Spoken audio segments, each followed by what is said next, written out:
बिस्मिल्लाहिर्रहमानिर्रहीम। अस्सलामुअलैकुम। एक दफ़ा सफ़र के दौरान मुल्ला एक शहर में हजामत बनवाने के लिए एक हजाम की दुकान पर पहुँचे। हजाम ने हाथ बनाने से पहले सर को मोड़ना शुरू कर दिया और इस ढंग से शुरू किया कि मुल्ला को महसूस होने लगा कि ये शख्स सर नहीं मोड़ रहा बल्कि सर पर अमले जराही कर रहा है।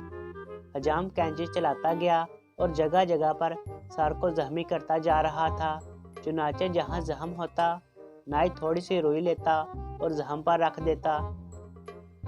मुल्ला इसी तरह सर झुकाए बैठा रहा और ये सोचकर खामोश रहा कि मुमकिन है कि इस शहर में इसी तरह हजामत करते हूँ। लेकिन जब आधा सर पिंबा कुजा कुजा का मंजर पेश करने लगा तो मामला बर्दाश्त से बाहर हो गया।